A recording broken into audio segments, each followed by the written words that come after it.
So, sino po dito yung nag-New Year's resolution? Sino po dito nag-New Year's resolution? Sino dito yung nakapag-prepare na ng New Year's resolution? Meron na po ba? Para sa darating na 2024? Ayan, excited na ba ang lahat? Para sa bagong taon? Yung parang reset no? So, ayan, so, sino po dito yung maraming resolution nung nakaraang January 1, 2023, yung natupad? Wala ba? Wala natupad? Kahit isa? Parang January 2 pa lang, ayoko na. Di ba? Quit na agad. Di ba? Parang pinanghinaan agad ng loob. So, meron pong may pag-asa pa, may ilang oras pa para to pa rin, So, yan. So, sorry. Ayan. So, according po sa Amerika, mayroon po tayong tinatawag na mga statistics na ginagawa doon. Meron pong silang naitala na top 10 na New Year's resolution para sa 2023. Ang naunguna po dito ay ang pag-exercise. Sino po dito ang sinasama sa pag-exercise ang New Year's resolution? Parang January 1, mag-exercise na ako, di ba? Papunta sa kusina. Hirap kasi ang daming pagkain. Kaka-New Year pa lang di ba? Ang daming prutas, daming handa, salad, may grahams. Hirap di ba? Sasabihin mo, and then next week na lang. Monday, start ulit Monday, di ba? Ito naman pangalawa, to eat healthier. 50%. Taas, no? Kakain ako ng mga sustansya. Di ba? Mamaya pa lang, hirap, nasa Jollibee na. Bumagsak na agad. Parang isip natin, ang hirap ba? Mayroong iba naman gusto, hindi ako magpo-pork, puro veggies lang ako, mag-exercise. Alam niyo po kung gusto niyo pong pumayat, mag-slim and globin na po kayo. Yan, joke lang po. Yan. So, ayan po. So ang dami. Meron po tayong to lose weight, mag-iipon ako, di ba? Magsisipag, gigising na ako ng maaga, magde-devotion na ako, di ba? Ano pa ba? Mamahalin ko na yung sarili ko, self-worth, mga ganun, di ba? Ang dami nating gustong gawin para sa ating sarili. At alam ko, tayo po ngayon, parang pinanghihinaan ng loob na 2023, parang wala akong na-accomplish, no? Parang hirap. Parang January pa lang, nagkukwit na ako. Di ba? January pa lang, parang hindi ko na kaya. So, sabi po ni Vince Lombardi, kung hindi niyo po nakikilala, si Vince Lombardi po ay isang American football coach yan sa Amerika. Ang sabi po niya, winners never quit and quitters never win.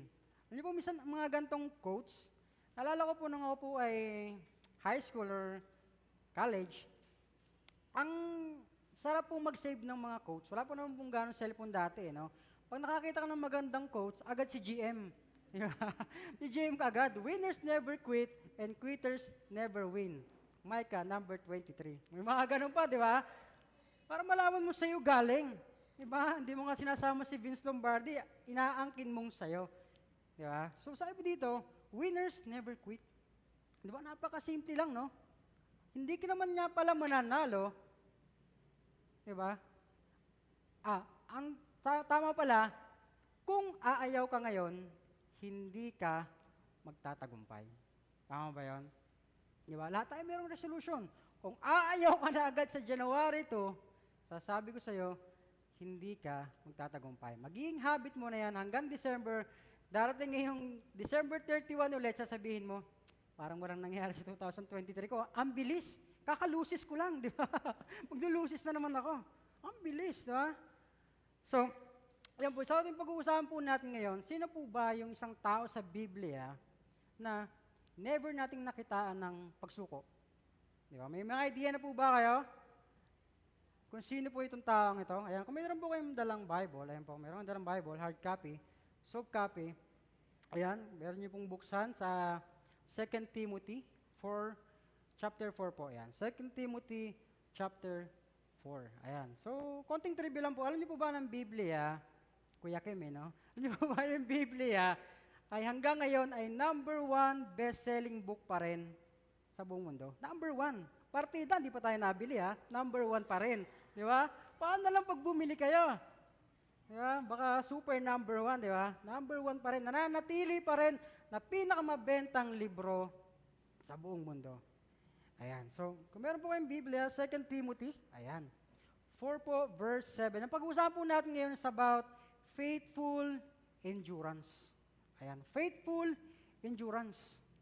Ayan. Alam niyo po kung bakit ito yung napili kong topic? Kasi gusto kong simulan yung New Year po natin na meron tayong pinanghahawakan. Di ba?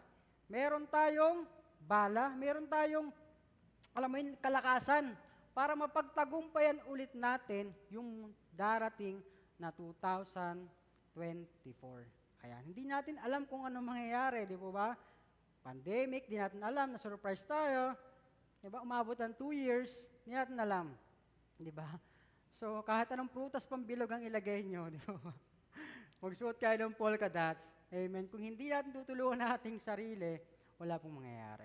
Ayan. So, pag-usapan po natin ngayon about buhay ni Pablo. Sino po nakakilala kay Pablo? Ayan. Si Pablo. Hindi po si Pablo ng SB19.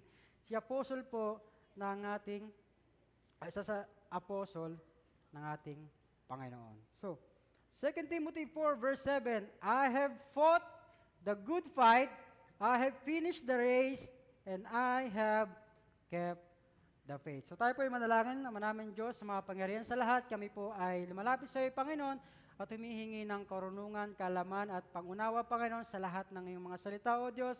Alam namin, Panginoon, na wala kang sinisekreto pagdating sa akin, Panginoon. Gusto mo, Panginoon, mapalago ang aming panampalataya, O God. Lord, sa oras pong ito, Panginoon, bigyan niyo po ang bawat isa ng katatagan, Panginoon, pananampalataya, at Espiritu ang handang makinig. Salamat po, Panginoon. Sa iyo lang ang papuri. In Jesus' name we pray. Amen. So, ayan, at the end of this preaching po, gusto ko pong maintindihan nyo, at gusto ko pong tumatak po sa isip natin, ito po yung word na never quit. Ayan, nandiyan po ba? Persist in faith. Pwede po ba natin basahin ulit? Ayan, yung ating pong one-point message. Never quit, persist in faith. Ayan. Ayan. Diba? Iniklihan ko lang para madali po nating matandaan. Baka po marami na tayo nasa isip ngayon. Sabi ito, never quit, persist in faith. Alam ko po lahat po tayo dito. Kaya po tayo nandito ngayon kasi meron po tayong panampalataya sa Panginoon. Di po ba? Lahat po tayo merong faith. Ang hirap pong pumunta sa church nang wala kang faith. Ano ba? Pagbangon pa lang sa umaga, pananalangin pa lang, dalhin mo yung sarili mo sa simbahan, makinig ka ng 2 hours nakaupo, parang pag wala kang faith, may inip ka no? Magkukwit ka. Sabi nga nung bata no? Never quit. Ang umayaw, pangit. Diba? Never quit. Tandaan po natin yan. So according po sa English Dictionary, persistent po, continuing firmly in a course of action in spite of difficulty or opposition. Ibig sabihin, napakagandang word ng persistence. Ang persistence ay pagpapatuloy kahit nahihirapan. Pagpapatuloy kahit napapagod, nahihirapan, nagdurusa, pinapahirapan, nagpapatuloy pa rin. That is persistence. Sino po dito yung merong persistent spirit? Yung, alam mo yun, yung kahit nahihirapan, handa mong tiisin. Sino po dito yung merong mga iPhone? May mga iPhone po ba? May mga mahaling gadgets. Ano ang kaya mong tiisin para makuha yung isang bagay? Maaaring para makabili ka ng iPhone, di ba? Hindi ka nag-Starbucks. Maaaring para makabili ka ng kotse, di ba? Titiis ka sa sardinas. Ako, kotse naman, pero sardinas. Di ba? So, ito lang. Meron tayong tinitiis. Para makabili ka ng isang bagay, nag-iipon ka, di ba? Tinitiis mong hindi bumili. Di ba? Ng mga mamahaling damit, mga sarap na pagkain, kasi meron kang gustong bilhin. Meron kang pinag-iipunan. Di ba? Isa po sa, yun nga, kanina, sa top 10 New Year's resolution, pagsisave ng money. Sino po dito magaling mag-save ng money? Sino po dito yung mga taong matiisin? Alam niyo po, number one matiisin, mga parents. Madaling magtiis, lalo na pagdating sa mga bata. Di ba? Nagiging matiisin ka, no? Now, sabi nga, ano ba yung mga tinitiis natin? Lahat tayo meron tinitiis sa buhay. Para lang mapaaral natin yung kapatid sa magandang eskwelahan, para lang may taguyod yung ating buhay. Di ba yung parents, sabi nga nila, isusubo mo na lang, bibigay mo pa sa yung anak. Di ba? Kakainin mo na lang, ibibigay mo pa sa yung mga anak. Amen. So, let's start po tayo sa book of 2 Timothy. So, short background lang po pagdating 2 Timothy. 2 Timothy po is written by Paul. Si Pablo po sumulat nito, hindi po si Timothy. Hindi po siya katulad din na Matthew, John, Luke, and si Mark, na sila yung sumulat ng kanilang libro. Ito po iba. Si Timothy po, ang sumulat po nito ay si Paul, na letter niya to para kay Timothy. Ayan, ito po isang epistle, ibig sabihin ito isang letter. Para kang sumulat ng love letter, pero sa isang tao na hindi naman romantic relationship, pero may tinatawag na mentoring relationship. Si Paul po, si Timothy, sila po ay mag-mentor. Mentor po ni Timothy, si Paul. And tinuturing po ni Paul na si Timothy ay kanyang anak sa pananampalataya. Sino po dito may mga mentors? Ayan. Isa po yun sa mga treasures nyo, yung mga mentors. Sila po yung mga taong handang gumastos, makinig, paulit-ulit nating, di ba? Mga sumbong, paulit-ulit nating mga problema, di ba? Pagdating sa mga boyfriend, girlfriend, pagdating sa pamilya, sila po yung babalanse sa ating mga desisyon. So isa po yan sa mga treasure na binigay sa atin ng Panginoon. Kaya i-treasure po natin.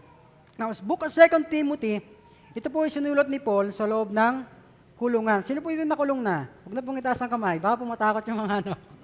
Ito po yung sinulat ni Paul sa loob ng kulungan. And alam niyo po si Paul, noong unang panahon, siya po ay laging nabibilanggo. At dito sa 2 Timothy, ito po yung tinatawag na last letter na niya. Last will and testament kung tawagin. Kasi alam niyo po kung bakit. Sabi ni Paul, nakikita ko, sabi niya kay Timothy, na hindi maganda ang kalalabasan ng trials sa akin. Ibig sabihin, nararamdaman niya na hindi ako mananalo sa kasong ito. Amen. Talamak po dati ng unang panahon ng persecution sa mga Kristiyano. Take note of that. Persecution po ng unang panahon. Sila po'y pinapatay. Sila po'y hinahunt. No? So, sino po ba si Paul? Yan, si Paul, dati po niyang pangalan, kung babasahin niyo po si Acts. Ayan, para lang po, hindi po kayo malito. Siya po ay si Saul dati. Si Saul na naging si Paul. Yung Saul po, ito po ay name niya sa Hebrew, and Paul naman, ito yung name niya sa Romans. Okay? Saul at si Paul sa Acts, isa lang po yan.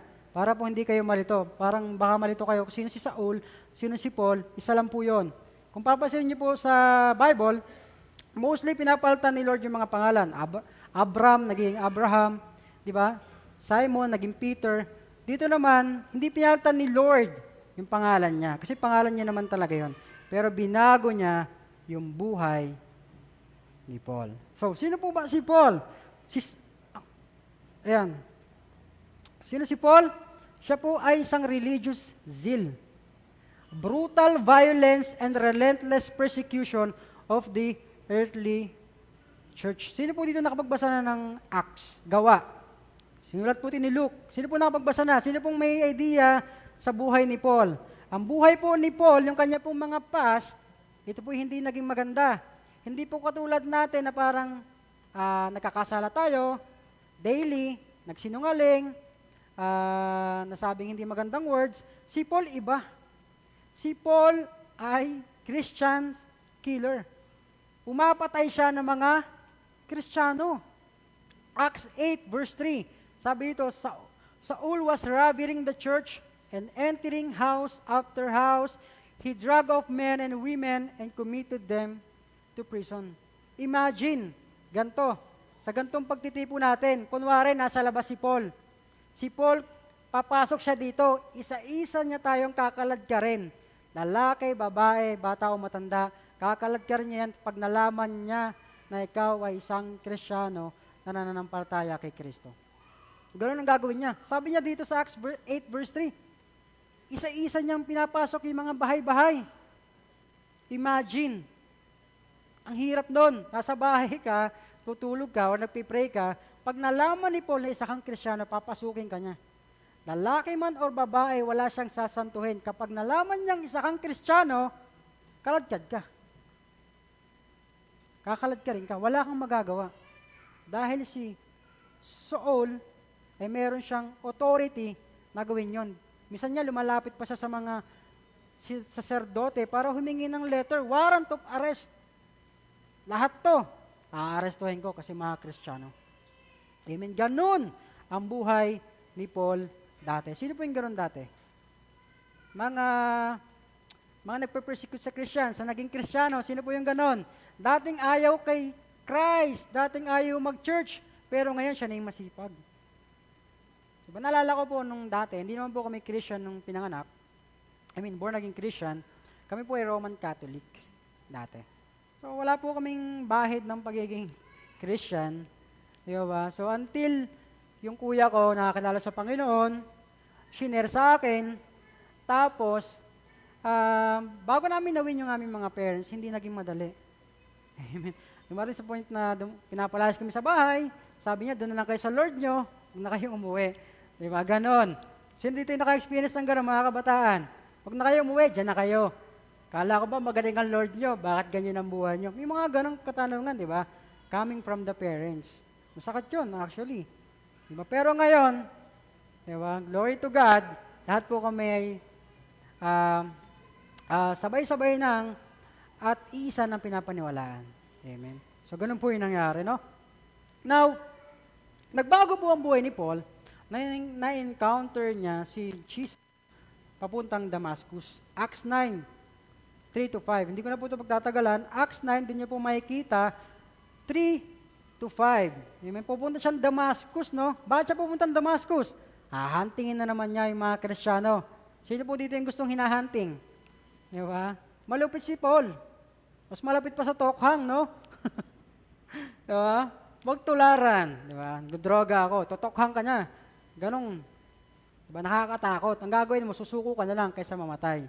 So, nangyari po ito nung nakasalubong ni Paul, na-meet ni Paul si Jesus papuntang Damascus. Short lang po, si Jesus nagpakita sa kanya, di ba? Kinausap siya, nabulag siya dahil sa matinding liwanag. Sabi niya kay Paul, Saul, bakit mo ako inuusig? Bakit mo ako inuusig? Sabi ni Jesus kay Saul. Sabi ni Saul, sino po kayo? Kayo po ba yung Panginoon? At si Paul ay nagpatira pa, siya po'y nabulag at ng 3 araw. So, ganun po yung nangyari. First meet ni Paul kay Jesus. Sino po dito yung si Lord mismo yung nangusap sa'yo, kaya ka naging Kristiyano? Yung parang nagpakita si Lord, na naginip ka, isa ka dating namumuhay sa gantong pamumuhay, nagising ka na lang isang araw, Christian na ako. Diba? Gusto ko nang magbago. Actually, may pinanood kaming isang movie ni Glenn, yung sa isang boksingero, kung nalaman nyo na. Limutan ko yung title. One time na lang pagising niya, kinausap daw siya ni Lord sa panaginip niya, and sabi niya, di ba, niligtas siya ng Panginoon. Kung hindi ko na po maalala yung movie title, pero napakaganda po nun. Siya po isang boksingero. Siya po ay atheist, di siya naniniwala kay God, until na-meet ng taong yon si Jesus sa kanyang panaginip. Siya ay naging pastor, siya ay nagpatuloy hanggang ngayon, hanggang siya ay mamatay. Nakakatawa, no? So, ayan.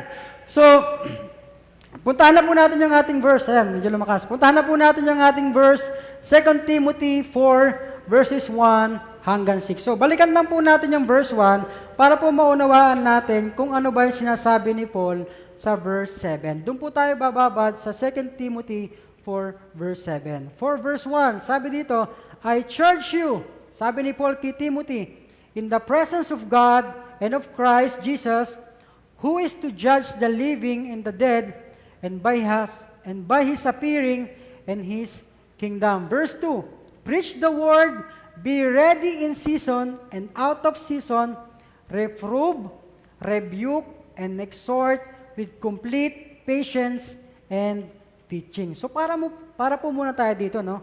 4 verse 1 hanggang 2, sabi ni Paul kay Timothy, I charge you. Sa Tagalog, Timothy, inuutusan kita. Sa pangalan ng Panginoon, verse 2, preach the word. Be ready in season and out of season. Yan po yung sinabi ni Paul kay Timothy. Sino po ba si Timothy? Sabi ko po kanina, siya po ay disciple ni Paul. Siya po, nung panahon yun, ay bata pa. Siya po ay around 18 to 21 years old nung nag-start siyang mag-ministry kasama ni Paul. Sabi niya dito, Timothy, hindi na ako magsusurvive sa prison na to. Noong una pong panahon, kinukulong po mga tao sa kulungan para habang naghihintay ng verdict. Diba? Merong trials pa, diba? Merong pang mga hearing. Dito ngayon kasi kulong agad no? Hindi pa napapatunayan may kasalanan, kulong na agad, diba? Patayin na agad, bitayin na agad. Noong unang panahon, yung kulungan para lang siyang waiting area habang hindi ka pa napapatunayan nagkasala. Noong unang panahon. So, sabi ni Paul kay Timothy, preach the word. Be ready in season and out of season. Sabi ni Paul kay Timothy, Timothy, ipangaral mo ang salita. Napapanahon man or hindi.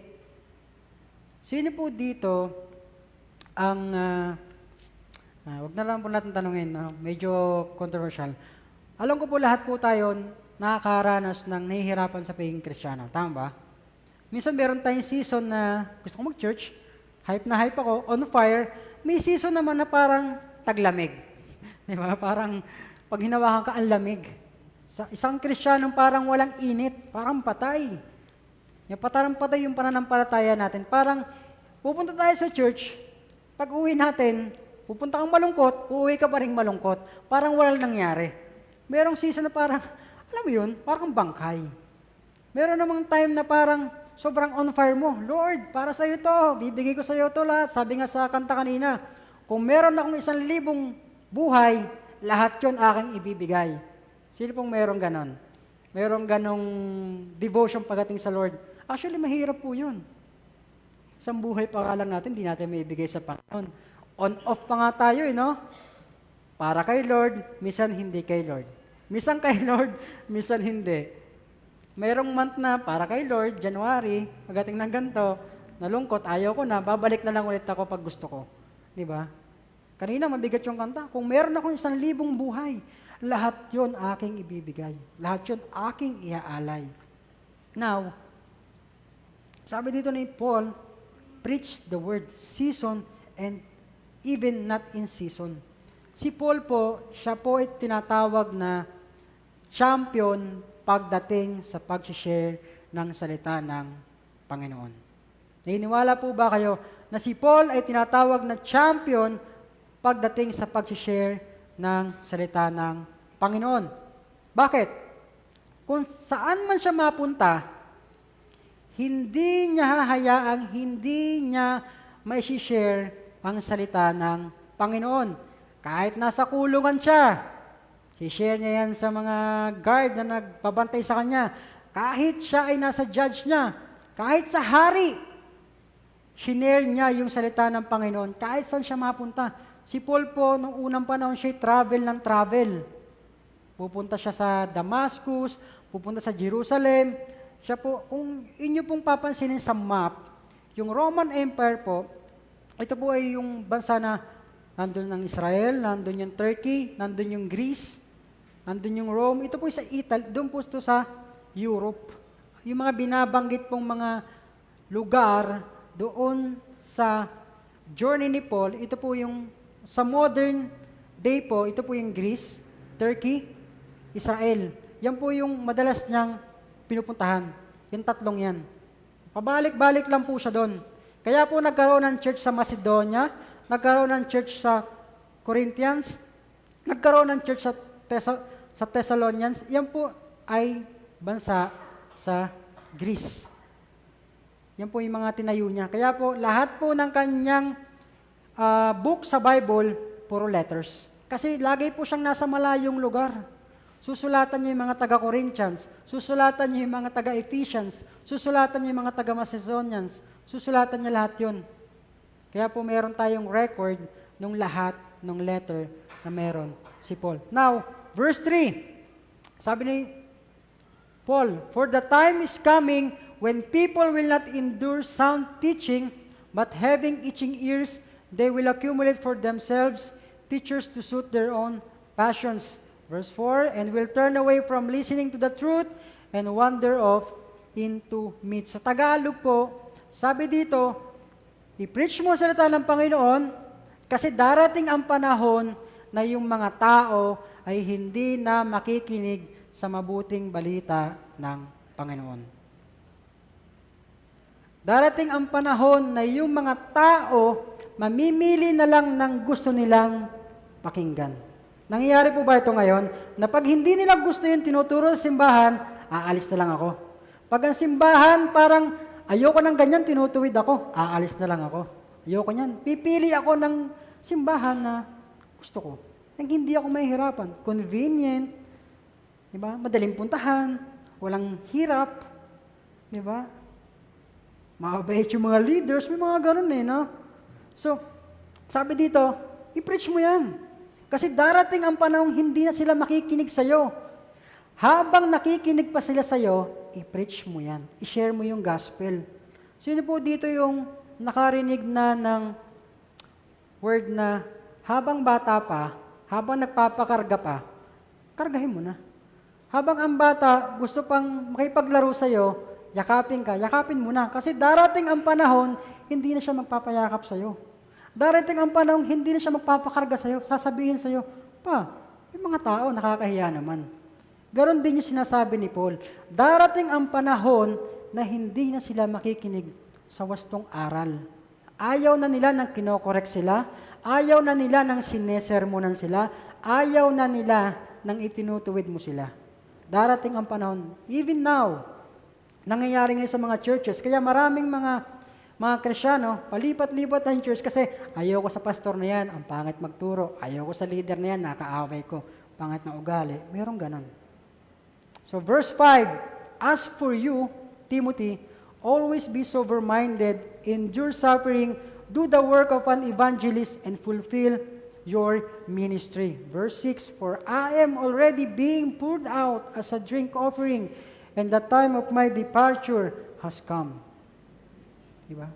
Sabi dito, "Timothy, be sober-minded. Malapit na akong umalis.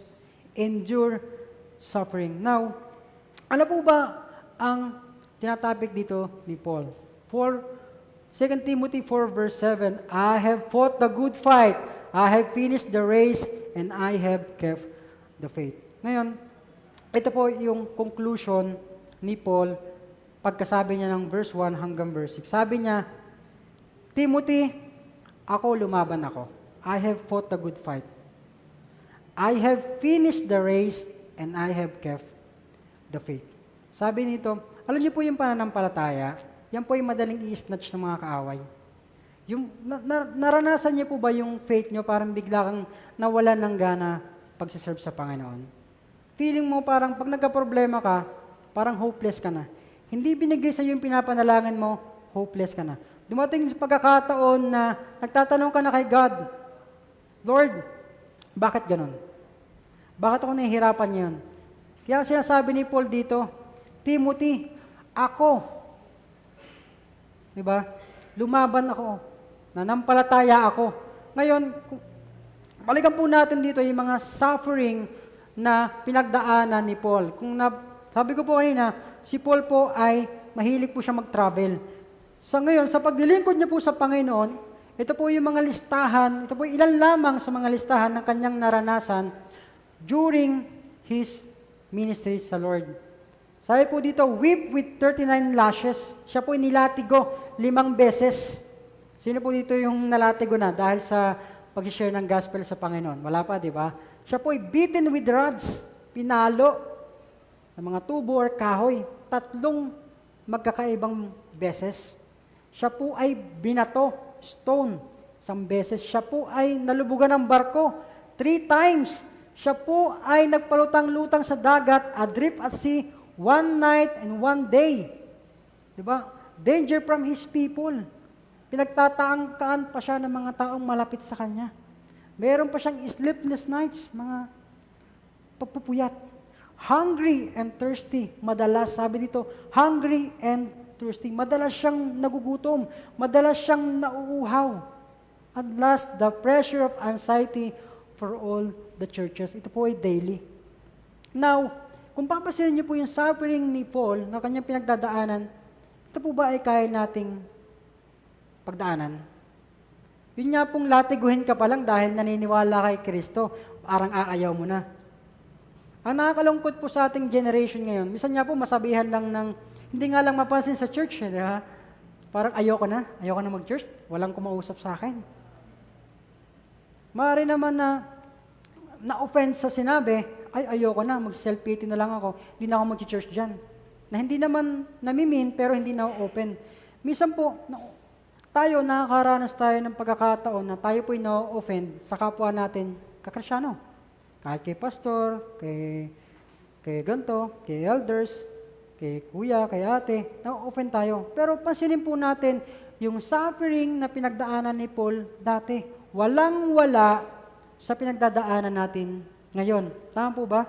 Siya po'y nilatigo. Siya po'y binugbog. Siya po'y binato. Siya po ay pinahihirapan. Siya po ay pinipersecute ng mga Roman Empire. Dati po, siya naghahabol sa mga Kristiyano. Ngayon siya na po yung gustong patayin ng mga Romans. Isipin po natin, kung tayo po yung nasa kalagayan ni Paul, baka unang araw pa lang ng paglilingkod mo bilang isang Kristiyano, aayaw ka na. Kaya po, nasabi ni Paul sa verse 7, I have fought the good fight. Lumaban ako. I have finished the race. Ito pong ibig sabihin dito, itong binigay sa akin na tungkulin ng Panginoon na pagtagumpayan ko. Natapos ko yung paligsahan. I have finished the race. Hindi sinabing, I won the race. I have finished the race. Yun ang sinabi ni Paul, natapos niya yung race. Alam ko lahat po tayo bilang isang Kristiyano, meron po tayong kanya-kanyang paligsahan. Lahat tayo binigyan ni Lord ng tungkulin, ministry, niligay niya sa atin yung greatest commission, and lahat tayo ngayon kasali sa paligsahan. Ang tanong na lang, lumalaban ka pa ba o sumusuko ka na? Ang tanong, gusto mo bang ipagpatuloy pa yung laban kahit ikaw ay nahihirapan? Alam ko po, lahat po tayo nahihirapan. Hindi po madali maging Kristiyano. Minsan niya sasabihin sa'yo ng mga katrabaho mo, Kristiyano ka pa naman, yan ang ginagawa mo. Madidepress ka. Mahihirapan ka. Hindi mo kayang ipagtanggol yung faith mo. Ngayon, sabi ni Paul, di ba? I have kept the faith. Ito po yung pinaka-importante. Lumaban ako, ipinanalo ko, at ang pinaka-importante, nananatili akong nananampalataya sa Panginoon. Minsan po tayo mga Kristiyano, kahit po ako nung una, magaling lang po ako sa umpisa.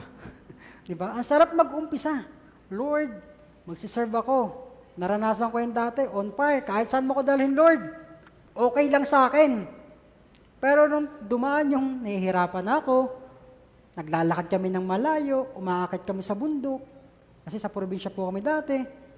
Pupunta namin sa Bible study, 2 lang yung tao.